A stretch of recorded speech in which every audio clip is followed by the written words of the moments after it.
Jai Bhim. Okay, ரொம்ப சந்தோஷம், மகிழ்ச்சி. இவ்வளோ பெரிய ஈவெண்ட் பரியேறும் பெருமாளில் நான் ஒரு ப்ரொடியூசராக ஆரம்பித்தேன். அப்போ பார்த்த மாரி செல்வராஜ் இப்போ அப்படியே வேற மாதிரி மாறி இருக்கோம். அண்ட் ரொம்ப சந்தோஷம் மாரியோட வளர்ச்சி. அண்ட் ஸோ இந்த மாதிரி ஒரு நிகழ்வு மாரிக்காக, மாரியோட படத்துக்காக திரும்பவும் நீளம் மூலமாக நடக்கிறதுல வந்து நான் ரொம்ப மகிழ்ச்சி அடைகிறேன். வாழ்த்துக்கள் மாரி. தேங்க்யூ அதித்தி.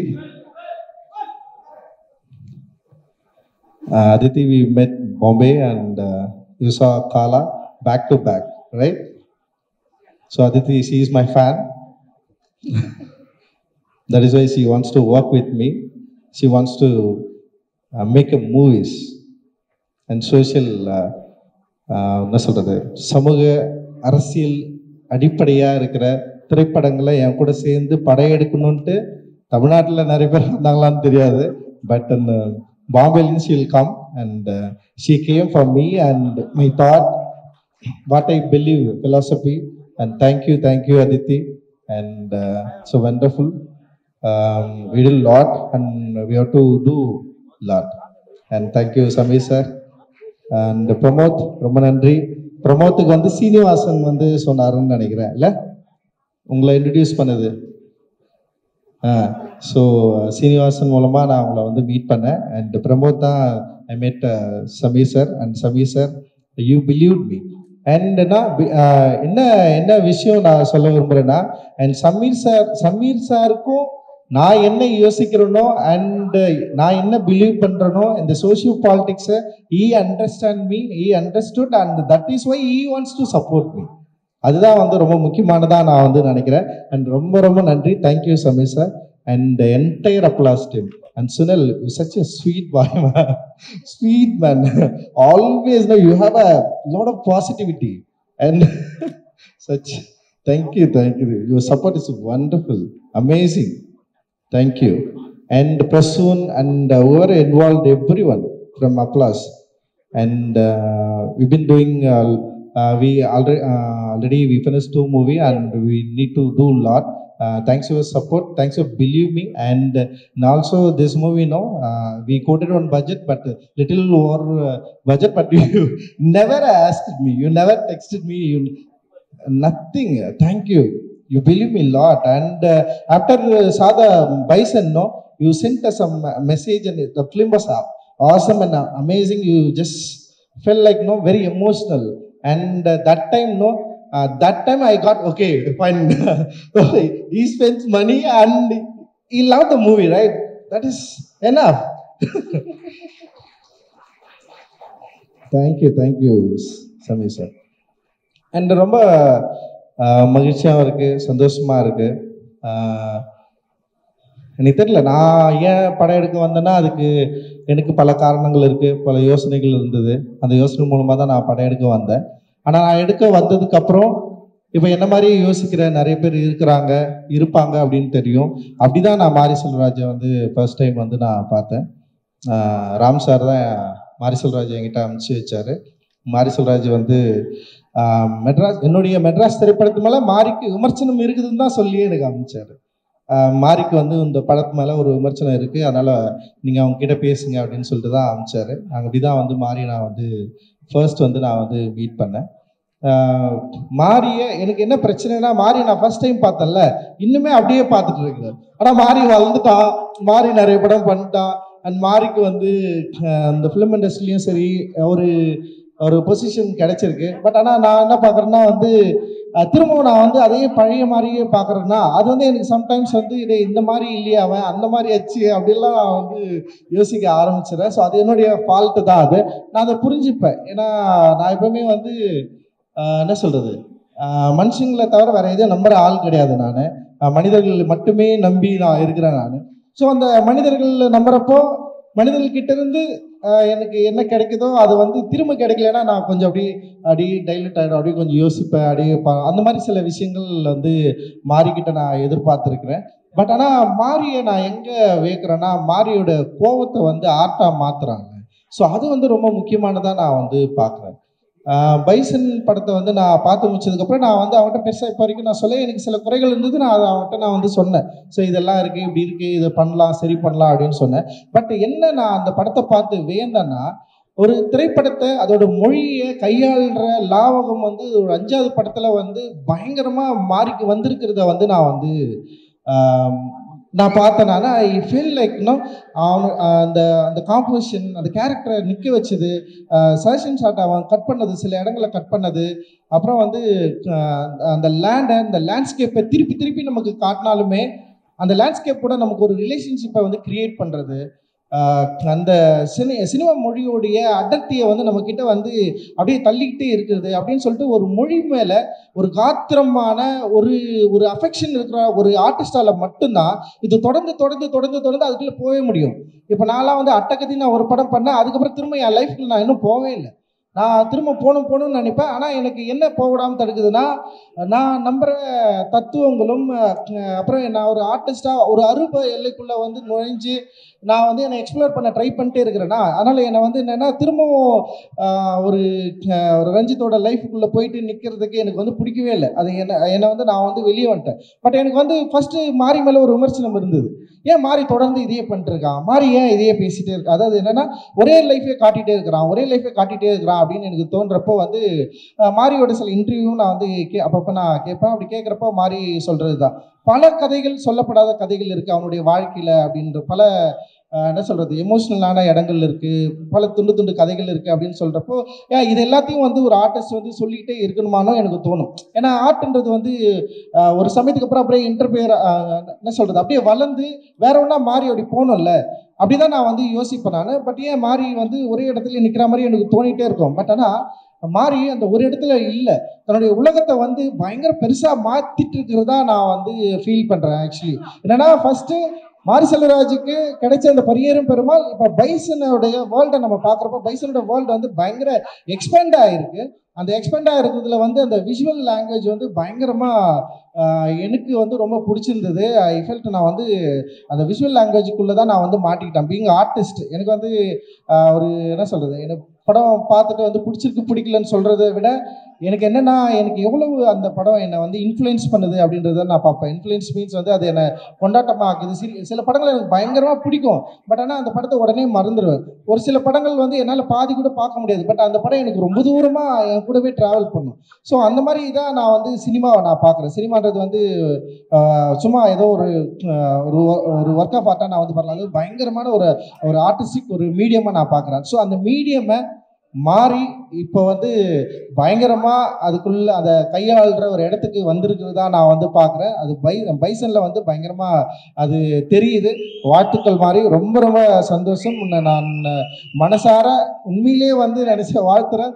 நீ ஒரு நல்ல ஆர்டிஸ்ட், நீ ஒரு பெரிய ஆர்டிஸ்ட் அப்படின்னு நான் வந்து நான் நினைக்கிறேன். அண்டு எல்லாருக்கும் அப்படி தான் தோணுன்னு நான் நினைக்கிறேன். அண்டு இந்த படத்தில் நடித்த எல்லாருமே வந்து பயங்கரமாக நடிச்சிருந்தீங்க. எல்லாருமே அந்த கேரக்டராகவே அப்படியே மாறி இருந்தீங்க. துரு விக்ரம் பேர் போட்டிருந்தது. என்னடா இது விக்ரம் பேர் காணோம் அப்படின்னு நான் வந்து யோசித்தேன். அண்டு துரு அப்படின்ற ஒரு பேர் எனக்கு விக்ரம் சார் பற்றி நான் சின்னதாக நான் சொல்லிக்கிறேன்.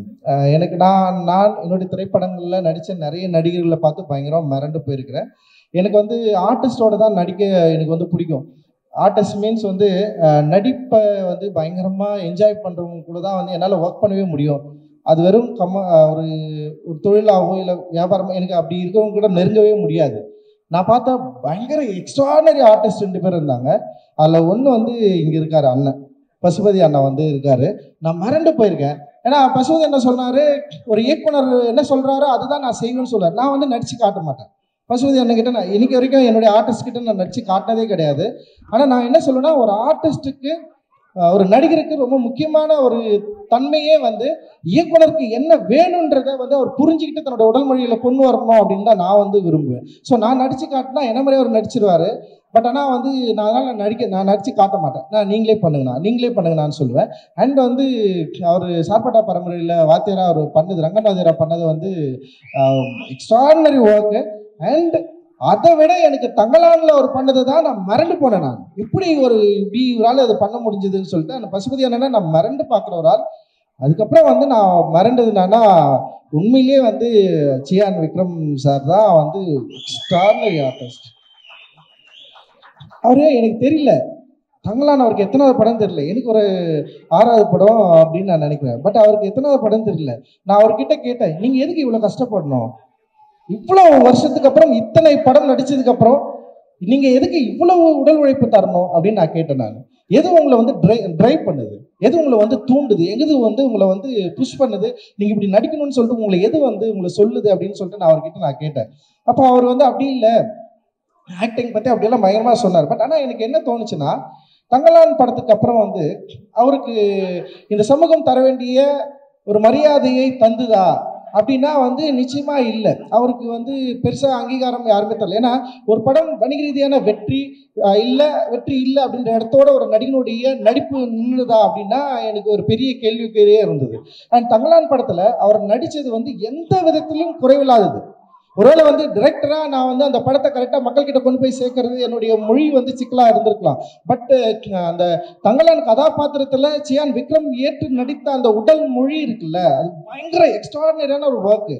அதை பார்த்து மக்கள் ரசிச்சிருக்காங்க, பயங்கர கொண்டாடி இருக்காங்க. ஆனால் அதை ஏற்றுக்கொள்ளது, அதாவது அதை அக்செப்ட் பண்ணி அதை வந்து பரிசீலிப்பதற்கு இங்கே நிறைய மனத்தடைகள் இருக்கு. அப்போ அந்த மனத்தடைகளை ஒவ்வொரு முறையும் அவருக்கு வந்து ஹர்ட் பண்ணியிருக்கும்னு நான் நினைக்கிறேன். ஒவ்வொரு முறையும் அவரை வந்து குத்தி இருக்கும்னு நான் நினைக்கிறேன். அப்புறம் அதுதான் அவரை வந்து என்ன பண்ணுதுன்னா, அவருக்கு வந்து ஒரு டிமாண்டை கிரியேட் பண்ணிட்டே இருக்கு. அவர் ஆர்டிஸ்டா இல்லடா, இப்போ அவனுங்க இதை ஏத்துக்கல, அப்போ நெக்ஸ்ட் நான் இன்னொன்று பண்ணி அதை அவங்களை ஏத்துக்க வைப்பேன் அப்படின்னு சொல்லிட்டு அவர் தன்னை வந்து ஒரு போராட்ட கருவியா மாத்தி இருக்காரு அப்படின்னு நான் நினைக்கிறேன். ஸோ அந்த அளவுக்கு அப்படி இருக்கிறதுனாலதான் அப்படி ஒரு ஆர்டிஸ்ட் நான் பார்த்து மிரண்டு போயிருக்கேன். அப்படி அவருடைய பையன் இவர் எப்படி பண்ணுவார். எனக்கு என்னன்னா, அப்பா பயமா நடிக்கிறாருன்னா பையன் அப்படி நடிக்கணும்னு அவசியம் இல்லை. ஏன்னா வந்து திறமை என்பது வந்து பிறப்பின் அடிப்படையில் இல்லைன்னு நான் நம்புறேன். திறமை என்பது வந்து அது வந்து என்ன சொல்றது, நம்முடைய வசதி வாய்ப்புகளோடு சேர்ந்து வர்றது தான். அது வந்து ஒரு என்ன சொல்றது பிறப்பின் அடிப்படையில் உருவாகிறது கிடையாதுன்னு நான் நம்புறேன். பட் ஆனால் துருவா இருக்கட்டும், இந்த படத்தில் நடித்த எல்லாருமே இருக்கட்டும், அண்ட் அவங்களுடைய ஆக்டிங் வந்து எக்ஸ்ட்ராடினரியாக இருந்தது. அண்ட் துருவோடைய அந்த ப்ரெசன்ஸ், அவருடைய லுக்கு, இது எல்லாமே வந்து என்னை வந்து ரொம்ப வியக்க வச்சுது. துருவ நீங்கள் வந்து மிக நீண்ட தூரம் போக போகிறீங்க. உங்களுடைய பயணம் மிக நீண்ட பயணமாக இருக்க போகுது. அண்ட் வந்து அந்த பயணத்தை வந்து அப்பா எனக்கு வரல, அவர் டெஃபினட்டாக அது வந்து நிச்சயமா உங்களுக்கு அவர் வாழ்க்கையிலிருந்து நீங்க அதை வந்து கத்துப்பீங்க அப்படின்னு நான் வந்து நம்புறேன். And you did very fantastic work. And அதே மாதிரி வந்து அனுபமா அண்ட் ரெஜிஷா அண்ட் அண்ணன் பயங்கரமா நடிச்சிருக்காரு. ஸோ இவங்க 2 கேரக்டர் வந்து வேற லெவலில் பேச, லால் சாரும் வந்து அண்ட் பாண்டியராஜா கேரக்டர் வந்து முக்கியமாக தென்பகுதிகளில் ஒரு முக்கியமான கனெக்ஷன் இருக்கு. டெஃபினட்டா அதை பத்தி பேசுவாங்க. அண்ட் தேங்க்யூ மனத்தி கணேசன் அண்ணா, ரொம்ப ரொம்ப நன்றி. நீங்கள் வந்து எங்களுக்கு வந்து சப்போர்ட்டிவாக எங்கள் கூட இருந்து உங்களுடைய லைஃப்பை எங்கள் கூட ஷேர் பண்ணி எங்களை நம்பி எங்களோடு பயணித்ததுக்கு வந்து மிக மிக மிக மிக நன்றி. அண்ட் பசுபதினா ரொம்ப ரொம்ப சந்தோஷம். தேங்க்யூ. அண்ட் நிவாஸ் வந்து சொன்ன மாதிரி தான், அவனுக்கு வந்து ஒரு நியூ ஸ்டார்ட் எக்ஸ்ட்ராடினரியாக இருந்தது. நான் வந்து இந்த பாட்டு கேட்டு நான் அவனுக்கு ஃபோன் பண்ணேன், என்னடா பாட்டது அது பாட்டு கேட்டு எனக்கு ரொம்ப இமோஷனலாக ஆகிட்டேன். நான் எப்படா, ஏன்னா நான் ஒரு தெரியலையே, ஒரு ஆர்ட்ன்றது அதுதான் செய்யும், நம்மளை வந்து பிரேக் பண்ணும். அவனுடைய மியூசிக் வந்து என்னை வந்து பயங்கரமாக பிரேக் பண்ணிச்சு. நான் வந்து உடனே ஃபோன் பண்ணி அவன்கிட்ட வந்து நான் பேசினேன் நான். அண்டு ஒரு எக்ஸ்ட்ராடினரி ஆர்டிஸ்ட் வந்து எல்லாருக்கும் விசிபிளாக தெரிய ஆரம்பிச்சிருக்காரு இந்த படத்துல இருந்து. நிச்சயமாக வந்து உங்களுக்கு இன்னும் பெரிய வாய்ப்புகள் கிடைக்கும். அண்ட் இந்த படத்தில் பைசன் படத்தில் ஒத்துழைத்த எல்லாருக்குமே வந்து என்னுடைய பெரிய நன்றிகள். அண்டு நீலம் ப்ரொடக்ஷன் அண்டு நீலம் ஸ்டுடியோஸ் ரெண்டுமே வேறு வேறு கிடையாது. நாங்கள் 2 பேரும் அண்ட் அதித்தியும் நானும் ஒன்று சேர்ந்து நீலம் ஸ்டுடியோஸ்ன்னு ஆரம்பித்தோம். இதில் நிறைய படங்கள் பண்ணுறதா இருக்கிறோம். அண்டு இந்த நீலம் ஸ்டுடியோஸில் நிறைய பேர் எங்கள் கூட சேர்ந்து ஒர்க் பண்ணிருக்காங்க. இவங்களுக்கு எல்லாருக்குமே என்னுடைய நன்றிகள். ப்ரொடக்ஷன் மேனேஜர்ஸ் அண்டு வந்து இபி அண்ட் காமராஜ் நிறைய பேர் இங்கே இருக்கிறீங்க. அண்டு விபிஆர் அப்புறம் யார் இருக்கு, ஓகே, யாரெல்லாம் இருக்கிறீங்க எல்லாருக்குமே நன்றி, ரொம்ப ரொம்ப நன்றி. அண்ட் மாரி செல்வராஜ், உன்னுடைய பயணம் இன்னும் எனக்கு எப்பவுமே பாபாசாஹேப் அம்பேத்கர் தான் என்னுடைய எல்லா பிரச்சனைகளுக்கும் ஒரு வழிகாட்டி. அவர் தான், வேறு யாருமே கிடையாது. நான் எப்பவுமே அவர் யோசிப்பேன். ஏன்னா நல்லா யோசிச்சு பாருங்களேன், இந்த இந்திய சமூகத்தில் ஒட்டுமொத்த இந்திய மனமும் ஒருவரை வெறுக்கிறது, அவரை வந்து பழி சொல்லுது. ஆனா இந்த பழி சொல்லக்கூடிய இந்த மக்களை வெறுக்காம தன்னுடைய வாழ்க்கையை இந்த மக்களுக்காகவே அர்ப்பணித்தவர் தான் பாபாசாஹேப் அம்பேத்கர். ஸோ அவர் வந்து காஸ்ட் டிவைட்னால இவ்வளவு பாதிப்பு பட்டாலும், எவ்வளவு நெருக்கடிகளை சந்திச்சாலும் ஒருபோதும் இந்திய மக்களை, இந்த இந்தியாவை அவர் கைவிட்டதில்லை. அவர்களை, இந்த மக்களை வந்து அவர்களை வழிபடுத்த, அதாவது நெறிப்படுத்தணும், சரிப்படுத்தணும்னு சொல்லிட்டு தன்னுடைய கடைசி நொடி வரைக்கும் வந்து உழைத்தவர் பாபாசாஹேப் அம்பேத்கர். அவர் ஒரு காலமும் இந்த மக்கள் கொடுத்த வெறுப்பை வெறுப்பாக திருப்பி கொடுக்காம அது என்ன பண்றாருன்னா, அவர்களுடைய மக்களுடைய அந்த வெறுப்பை அழிக்கக்கூடிய ஆற்றலை தனக்கு ஒரு சக்தியாக மாற்றிக்கொண்டு மக்களை நெறிப்படுத்தக்கூடிய தத்துவத்தை உருவாக்கிட்டு போயிருக்காரு. ஸோ அவர் தான் என்னுடைய வழிகாட்டி. அந்த வழிகாட்டியை அவரோட அந்த வழியில நான் இருக்கிறேன் அப்படின்றதுல வந்து எனக்கு வந்து ரொம்ப மிக பெருமையா இருக்கு. அண்ட் ரொம்ப சந்தோஷம் உங்களை எல்லாரும் நான் சந்திச்சதுல. அண்ட் எங்கள் திரைப்படத்தை எங்களோட சேர்ந்து ரிலீஸ் பண்ற 5 ஸ்டார் செந்தில் அண்ணன், அவர் எனக்கு அறிமுகப்படுத்தின வந்து நந்தகுமார் அண்ணன், அண்ட் வந்து ஜெகதாபா ஃபிலிம்ஸ், அண்டு அவர் அறிமுகப்படுத்தின போஸ் அண்ணன், இவங்க எல்லாருக்குமே வந்து என்னுடைய நன்றிகளை தெரிவிச்சுக்கிறேன். அண்ட் யாக்கியா பாய் அவருக்கும் என்னுடைய நன்றியை தெரிவிச்சுக்கிறேன். நெட்ஃப்ளிக்ஸ்க்கு வந்து என்னுடைய நன்றி தெரிவிச்சுக்கிறேன். அண்ட் சந்தோஷ், இந்த மாதிரி நிறைய பேர் இருக்கிறீங்க. Thank you, thanks lot. நான் படப்படன்னு அப்படியே பேசுவேன். இதுதான் நான். தேங்க்யூ, ரொம்ப நன்றி. ஜெய் பீம்.